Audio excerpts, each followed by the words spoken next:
Good afternoon, Sir Celester Saicon. I am Irish Joy and Payla. So this afternoon, my topic is all about transaction processing system, decision support system, and executive information system.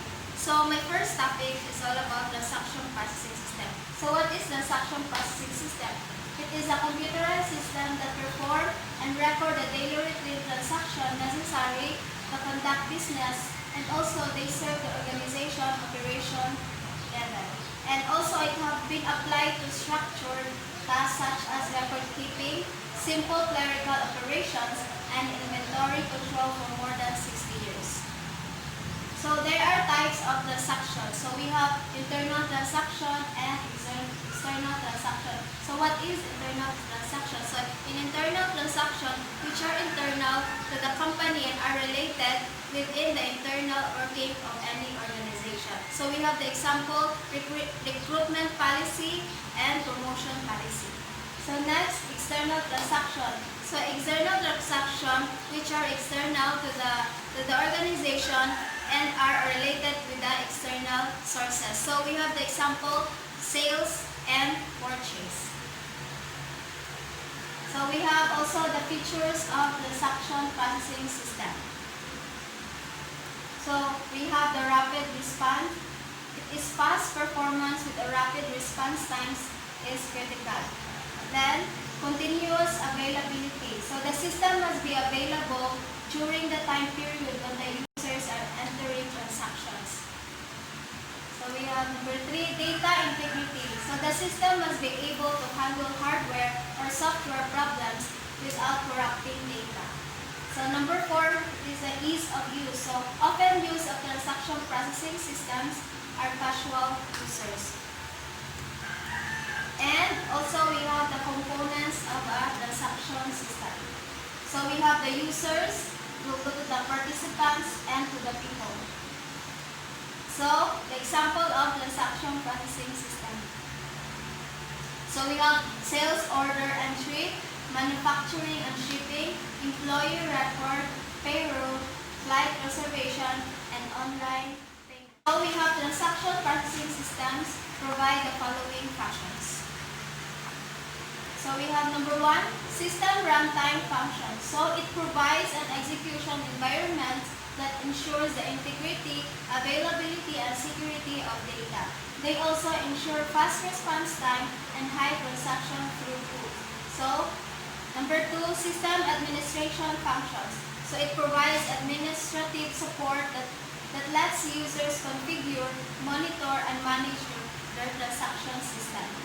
So we have number 3, application development functions. So it provides functions for use in custom business applications, including functions to access data, to perform intercomputer communications, and to design and manage the user interface.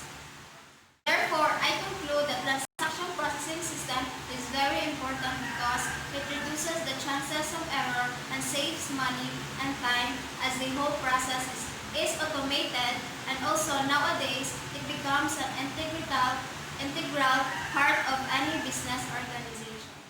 We have decision support system. So what is decision support system? Decision support systems are software tools that are developed for the specific purpose of assimilating pertinent data and generating a detailed analysis of a given situation.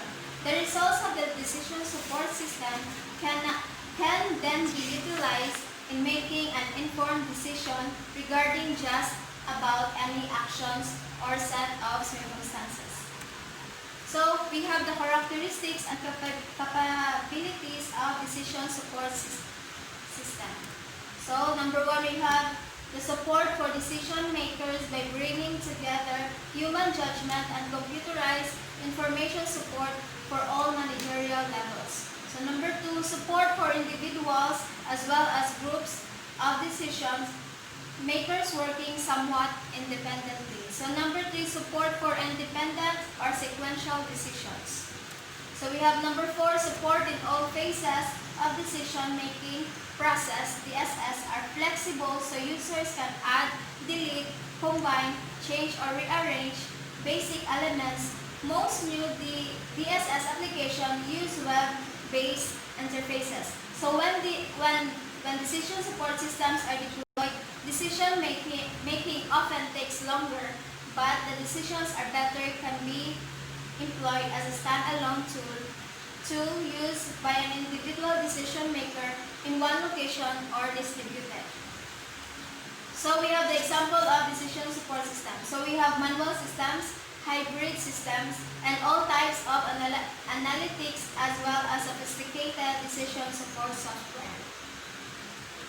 So we have the classifications of decision support systems.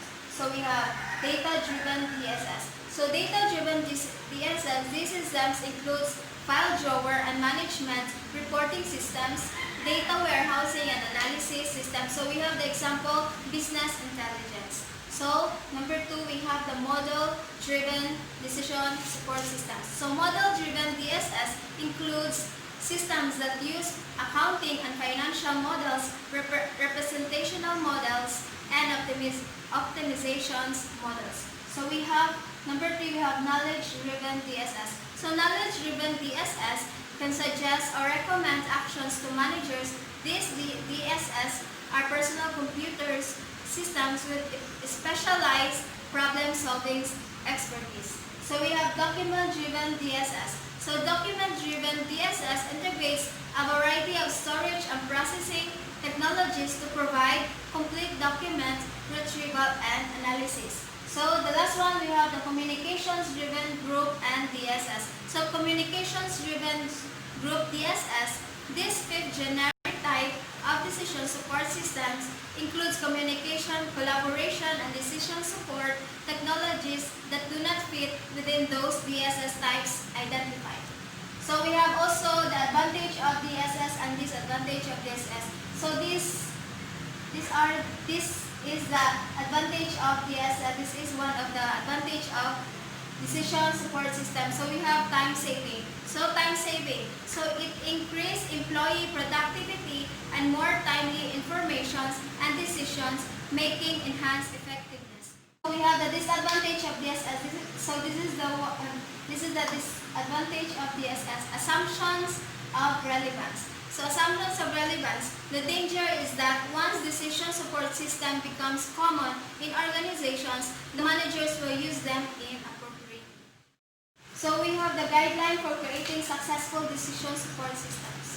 So we have execution time, versatility, quality of health, adaptability, uniformity of commands and interface, learning time, errors, ease of recall, concentration required, fatigue, and fun. So we have execution time. So in execution time, developers should select appropriate software and hardware that are fast enough to provide the result within controlled execution. So we have versatility. So versatility is essential and must cover the full range of tasks for what decisions maker will want to use. So we have quality of health. So in quality of health, when having problems are essential. So next, adaptability. So in adaptability, these features make easier, smarter, friendly, and more tailored to each user's need. And we have uniformity of commands and interface. So uniformity commands and interface, developers should produce of what DSS users are familiar with that develop it like standard commands uniform. Next, learning time. So in learning time, easy to learn, should be seen, intuitive to targeted users. So next, errors. So errors. Sometimes DSS users make some errors, serious errors that lead to wrong decisions as a result of the system misuse. Understanding the user's usual decision-making process can help minimize errors. So we have the ease of recall. So ease of recall, a user interface that facilitates recall will reduce the time it takes to get back up to speed with the DSS. So we have concentration required. So in concentration required, label screens and output to reduce the memory load as useful and make the program easier and smarter. So we have fatigue. So in fatigue, usage frequency of DSS usually low, therefore user physical fatigue is seldom a factor. So next we have fun. The last one we have fun. So fun. So more fun interacting means not adversive and it is easy to use. So we have the components of decision support system. So we have data management, model management, knowledge management, user interface management. So data management, so it performs the functions of storing and maintaining the information that you want. So model management, so in model management, it stores and maintains the decision support system's model. So we have knowledge management. So in knowledge management, it is like that in expert systems provide information about the relationship among data that is too complex for a database to represent it. So we have user interface management. So user interface management, it allows us to communicate with the decision support systems and allows us to combine our know-how with the storage and processing capabilities of the computer. We have the executive information system. So executive information system, it designs and develops for the top level management of an entity. Such people include the CEO, departments, and unit heads, and etc. And also, executive information system is important because they help top levels executives analyze, compare, and highlight trends in important areas so they can monitor performance and identify opportunities and problems. So we have the hardware for the 4 components of executive information system. So we have number 1, input data entry device. So it allows executes to enter, verify, and update data immediately. So we have number 2, the CPU. Is the center point because it controls the other computer systems components. So number 3, data storage. So offers saving useful business information and it allows for easy historical information lookup. So we have the output device. So are visual or permanent records for the executive to save or read. So, and also we have the 4 main components for choosing right software for executive information system. So number 1, we have the text-based software.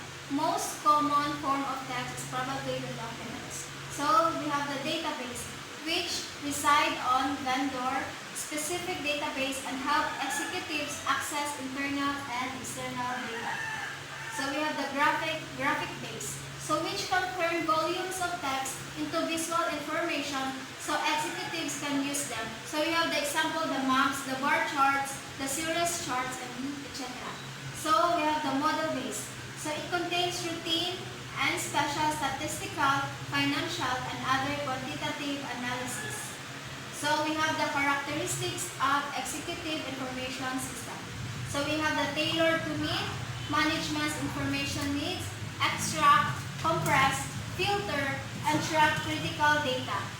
And it provides online status access, trends analysis, and exceptions reporting.